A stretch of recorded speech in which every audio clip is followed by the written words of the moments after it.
네, 상식과 원칙, 정의를 위한 진실을 찾아 지금 고발하러 갑니다. 자, 이번 시간에는 2012년 5월 우리나라의 3대 통신사죠. SK텔레콤, KT, LG U+, 이 영업대리점 스마트폰 명의도용으로 발생한 이 서민 천여 명 불법 비용에 대한 불법 채권 추심에 대해 다뤄보도록 하겠습니다. 안녕하세요, 총장님. 오늘 이 내용에 대해서 간략하게 소개 좀 부탁드리겠습니다. 네, 이 천여 명 피해자는 2012년 5월경에 발생했던 SK텔레콤, KT, LG U+ 대리점 데니스통신이라고, 그러니까 이제 이 3개 통신사에서 앞에다가 새로운 통신사를 앞에 두고 새로운 통신사가 모집을 하는 거죠. 네. 명의도용 모집을 해가지고 기계 대당 15만 원씩 주고 이런 식으로 이제 모집을 했었는데 네. 그때 당시 항상 그 굉장히 열풍이었어요, 이게요. 아까 기계는 받은 사실이 없는데 통신비 내역이라든가 이런 것들이 나왔다는 거 아니에요? 지금 그렇죠. 그런 그러니까 일에서? 네. 그때 당시에 처음에 이제 가정주부 피해자들이 많았던 이유가 네. 주부들이 그게 생활에 좀 도움이 되고자 기계 한 대당 15만 원씩 네. 그러니까 세 대를 개통을 하게 되면은 5만 원 더 얹혀가지고 50만 원을 줬어요. 그러니까 굉장히 컸죠. 쏠쏠하죠. 주부. 네. 그리고 그 조건이 뭐였냐면은 통신사들이 경쟁을 하면서 그 6개월 되면은 네. 자동으로 소멸되고 네. 그러는데 만약에 핸드폰을 가지고 가면은 기계도 팔아먹고 이럴까봐 네. 6개월 동안 보관을 하겠다. 아. 그렇게 해놓고 나서 실질적으로 기계를 받은 사람이 하나도 없어요. 근데 그 기계를 네. 저기 뭐 애국인들이나 이런 사람들한테 팔아먹은 거죠. 그러니까 6개월 뒤에 갑자기 심지어는 뭐 세대 개통 예. 한 사람 중에 제일 많이 나온 게 3천만 원까지 나왔어요. 통신비가 문제가 있다. 네. 그래가지고 이제 저희한테 민원이 들어왔던 거고 네. 그 민원을 중심으로 확인해 보니까 최저가 한 200만 원, 네. 최고가 3천여만 원.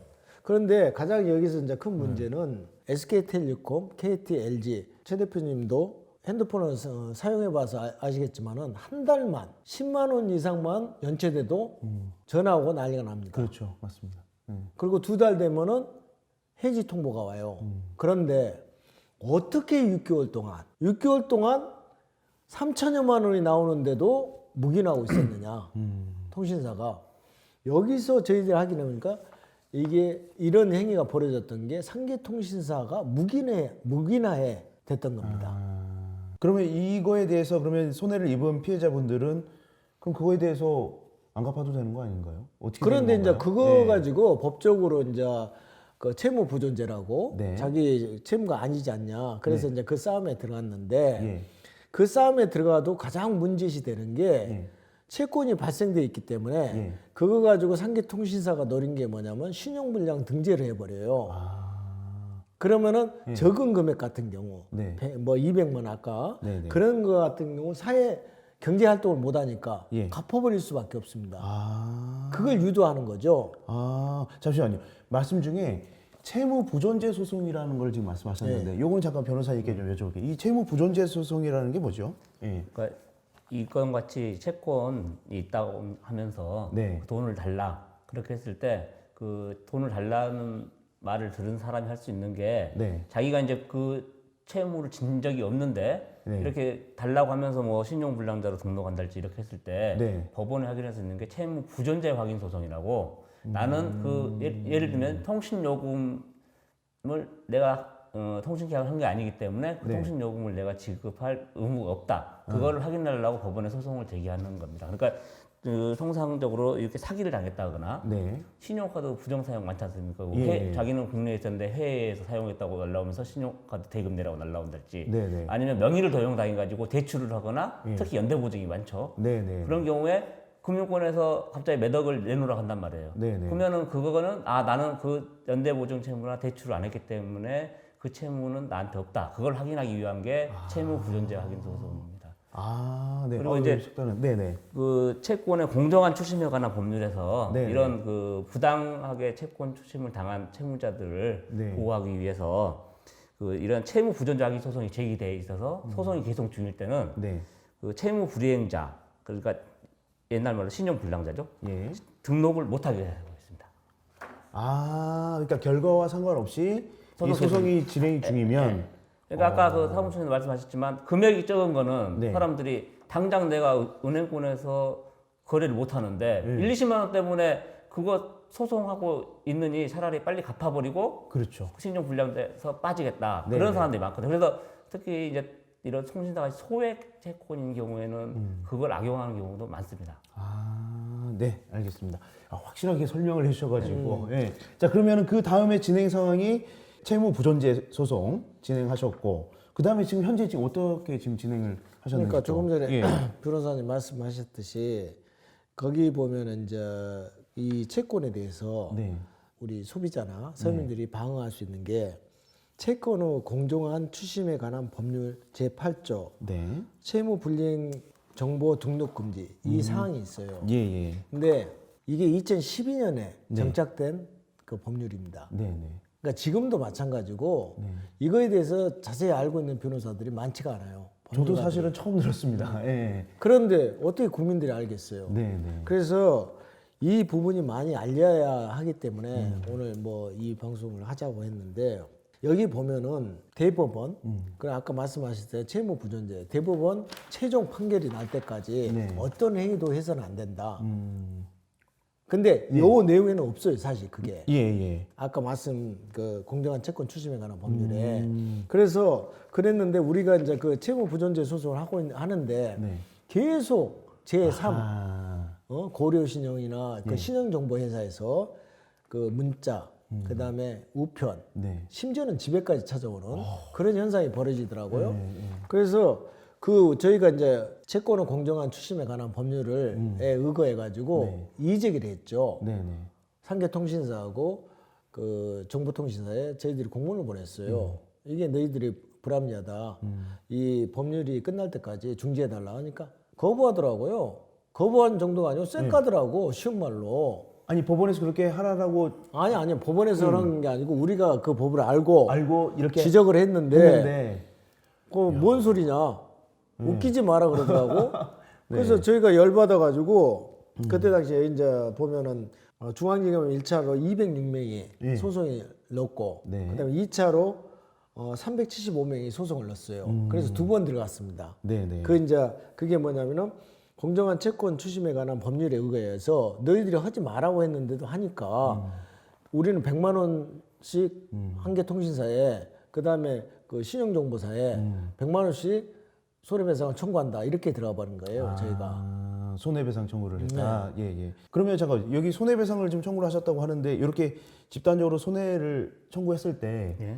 그렇게 받아들여질까요? 사실은 그 대기업들이 다 준리만무하잖아요. 예. 그러니까 이거 이제 그 방금 사무총장님이 서민민주 대책위원회가 주도가 돼서 네네. 그 소송을 해서 이제 그 손해배상이 인정된 거는 크게 두 가지로 볼 수 있습니다. 일단은 법원에서 강제 조정을 해서 확정이 됐습니다. 그거는 그 강제 조정이 확정이 되면 판결과 동일한 효과를 갖거든요. 그래서 그 판결문에 분명히 채권 추심하지 말라 독촉하거나 그랬는데 그걸 위반했기 때문에 거기에 대해서 이제 손해배상 청구가 들어간 것이고요. 예, 예. 또 이제 이 채권 추심법에 2014년에 추가된 조항이 하나 있습니다. 네. 그 대리인 선임 시 채무자에 대한 연락 금지 조항인데 아, 이거는 채무자가 변호사나 법무법인을 대리인으로 선임하고 채권 추심자에게 서면으로 통지한 경우 한마디로 이제 변호사를 선임한 경우죠.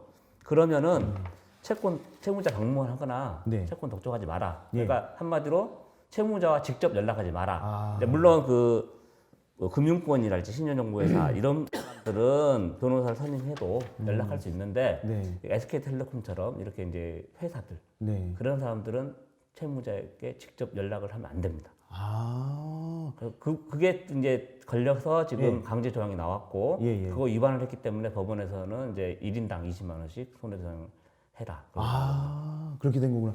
그러면은 사실은 정말 그 우리 총장님 안 계셨으면 사실은 저도 오늘 이 방송을 통해서 채무 부존재 소송이라는 걸 알게 됐고 또 사실은 아무리 이런 일이 발생했다고 하더라도 이렇게 그 신용정보 회사라고 그러나요? 그런 쪽에서 이렇게 강제 추심을 한다던가 불법이라고 할 수 있는지 모르겠습니다만 전화를 한다거나 괴롭힌다거나 이래서는 안 되는 거잖아요. 근데 지금 이런 행위를 해서 결국에는 손해배상을 받아내신 거잖아요.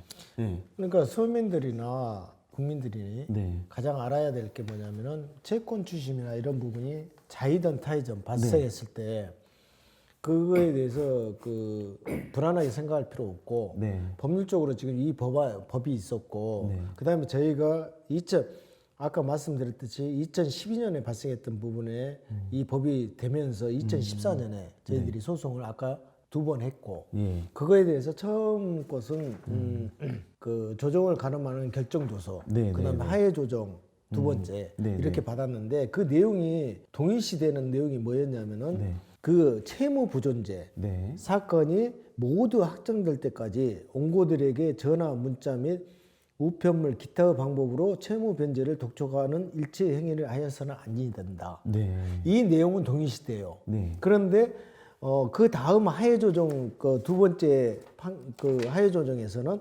강력하게 판사가 네. 확정을 했거든요. 그게 뭐였냐면은 이 각 채무 부존재 확인 소송, 그러니까 아까 말한 그 피해자들 네. 소송물인 각 채무 불이행을 이유로 신용정보보호 및 이용에 관한 법률, 네. 우리가 흔히 말하면 신용 등록하는 거죠. 네.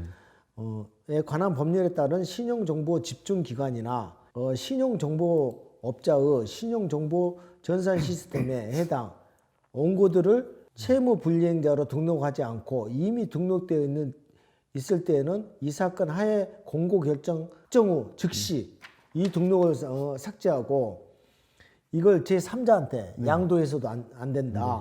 이렇게 강력하게 두 번째 판결이 났어요. 네. 네. 그리고 이 말은 뭐냐면은 얘네들이 대부분 채권이 발생하면은 네. 순서가 이렇게 됩니다. 문자나 그다음에 그 우편호 보내고 네. 그다음에 그 기간이 뭐 일주일인가 얼마 안 줘요. 네. 그러고 나서 신용정보사에 보냅니다. 그러면 소일 뭐 보증보험이나 예. 이런 데서 일괄적으로 등록을 해버려요. 그럼 그때부터 모든 신용이 떨어지고 네. 경제활동이 중단이 됩니다. 네. 그런데 예. 아까 변호사님 말씀드린 이 채무부존재 소송에 들어가 버리면은 네. 그 들어갔다는 그 날로부터 시작돼 가지고 모든 게 중단이 돼요. 그리고 중단이 되고 문자, 전화, 그다음에 그 우편 이게 중단이 되고 예. 두 번째는 그 만약에 신용불량으로 예. 등록돼 있다면은 네. 그걸 바로 삭제해야 돼요. 삭제해 줘야 된다.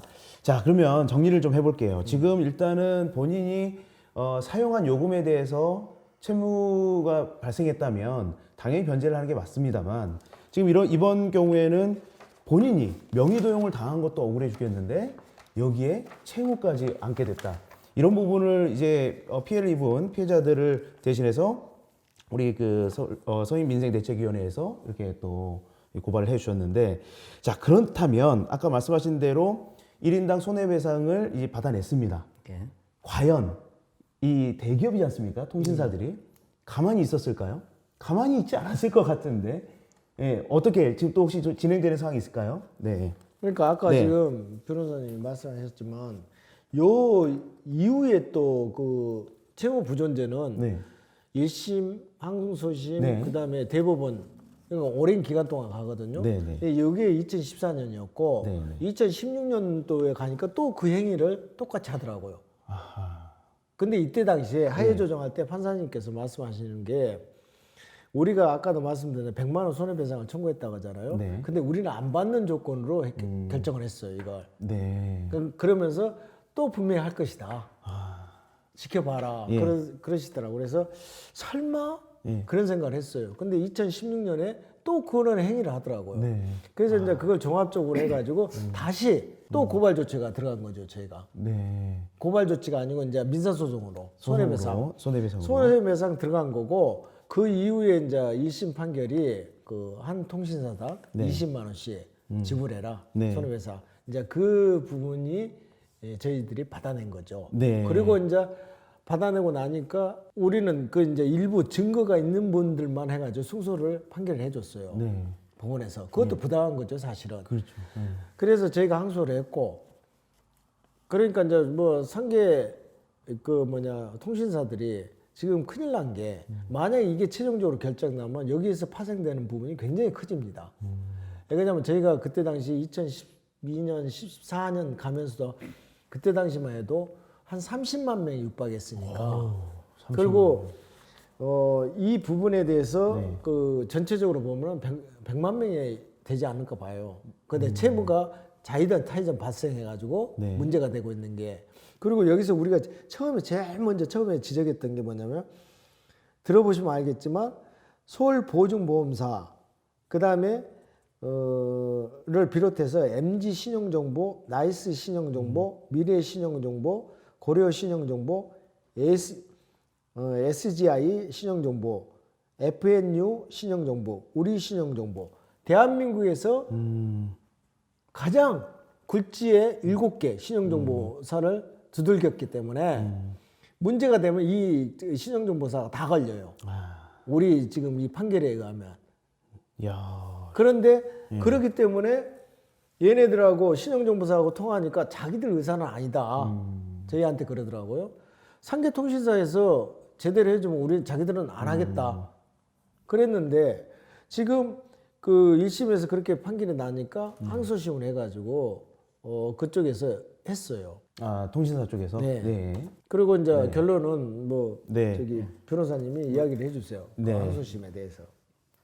방금 사무총장님도 말씀하셨지만 네. 그 법원의 강제 조정이 있음에도 불구하고 통신사들이 마치 신용 불량자로 등록을 삭제하지 않는 것과 같은 효과를 계속 유발하고 있습니다. 아. 근데 이제 그 채권 출시법이 굉장히 좋은 법임에도 불구하고 네. 한 가지 아쉬운 점은 그 아까 말했듯이 채무 불이행자 등록 금지를 위반했달지 예, 예. 그리고 대리인 선임 시 채무자에 대한 연락 금지 이걸 위반했을 때 네.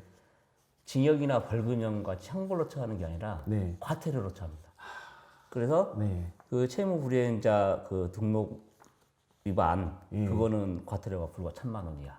아. 너무 약하죠. 그리고 대리인 선임 시 채무자에 대한 연락 금지했을 때 그거 위반했을 때 2천만 원 이하 과태료. 사실 어찌 보면 대기업 입장에서 보면은 그렇죠. 껌값이죠, 껌값. 하고 차라리 괴롭혀서 몇 명 받아내면 예. 뭐 그게 더 낫겠다 싶은 생각이 드는 거죠. 야, 조금 그 부분에 아니 대해서 좀 왜 봐야 그러냐면 되는- 네. 아까 말씀드렸듯이 그 뭐냐 통신사 같은 경우도 5사람만 받아내면은 1,000만 원이에요. 그렇죠. 근데 이 그 아까 말씀드렸듯이 자타든 자이든 타이든 30만 명 이상 육박가 우리가 그때 조사한 게 국회하고 조사한 내용이 30만 명이 육박했으니까 그러면은 뭐 예를 들어서 100명 변호사님한테 제가 여쭤보고 싶은 게 100명을 하다 걸린 거나 10명을 하다 걸린 거나 1,000만 원이잖아요 과태료. 한 개가 1,000만 원이죠. 네. 그러니까 이거는 그 위반 횟수랄지 피해자 수에 따라서 뭐 가중 처벌하거나 하고 과태료는 너무 약한 것 같고 네. 뭐 징역형이나 벌금형으로 형벌로 처벌해야 되지 않나. 네, 네. 왜- 아니냐면 한 개인의 그 신용을 완전히 무너뜨리는 그렇죠. 건데 또 정신적인 피해라든가 그렇죠. 물질적인 피해도 있겠지만은 경제 활동을 전혀 못하게 되거든요. 그렇죠. 그 지금 말로만 그렇게 하는데 저희가 이제 겪어오면서 정신 그뭐 경제적인 피해는 그만두더라도 그렇죠. 이혼하고 맞아. 그런 경우도 있었고 우리가 가정 파탄까지. 왜 지금 그 우리가 소송할 때 아까 증거했을 때 일부만 승소를 했고 그 증거 자료가 없냐 왜 없는지 아세요? 제가 말씀드렸죠. 주부들이 피해자가 많았다고. 네, 네. 그 주부들한테 그게 오면은 가족들이 볼까봐 그걸 찢어버려요. 그래서 우리가 소송할 때 그 증거 자료를 못 냈고 네. 그 증거 자료를 못 내가지고 판사님한테 요청을 했어요. 네. 어떻게 1,000명이 우편물에 갔을 때 1,000명을 동시에 보내지 네. 몇 사람만 보냈겠냐 확인시켜 달라. 네. 그래서 그때 당시에 그 여판사님 이셨는데 네. 그분이 정확하게 그걸 찝어가지고 상계 통신사에 그것을 그 제출하라고 그랬어요. 증거. 발송한 예, 증거 내용을, 목록이랑 자료를. 네. 끝까지 안 낸 거예요. 3번에 거쳐서도 하는데 안 내더라고요. 네. 그래가지고 중간에 이제 그 인사이동으로 판사님 바뀌었는데 네, 네. 제가 어처구니 없었던 게 어떻게 재판부에서도 그렇게 명령을 내리는데도 그냥 꿈쩍도 안 하는 거네요. 꼼짝도 않고 거부하고 이렇게 해도 돼요? 원래 딱 지시하면 와야 되는 거 아닌가요? 그러니까 우리나라 법이 조금 네. 그 민사소송법에서도 네. 제재가 약해요. 그러니까 그 기업과 상대해서 소송하면 네. 거의 모든 증거 자료가 기업에 있거든요. 그렇지 않습니까? 근데 네. 그래서 이제 개인이 기업 상대로 소송할 때 기업 내부 문서를 네. 제출해라 해서 문서 제출 명령이라는 걸 신청을 하는데 네, 네. 자기네들이 불리한 거는 대부분 안 내요. 그래서 이제 민사소송법에서 그 기업이 법원에 제출을 명령한 걸 안 내면 네. 그 개인이 주장하는 거를 인정할 수 있다로 돼 있어요. 뭐 인정해야 한다, 인정할 수 있다. 그러니까 기업 입장에서는 밑져야 본전이니까 예. 내서 다 그냥 들통나나 그런 날은 안 내고 버티고 판사가 진짜 독한만 먹고 다 인정하나 어차피 결과는 최악 결과는 그거란 말이에요. 근데 안 냈는데 판사가 그냥 원칙대로 나는 그냥 예. 입준칙 원칙대로 가겠다. 그러면 기업은 남는 거죠. 그래서 그 결정이 나버린 거예요. 근데 사실은 네. 1000명한테 20만 원씩 다 해줘야 되는 거예요.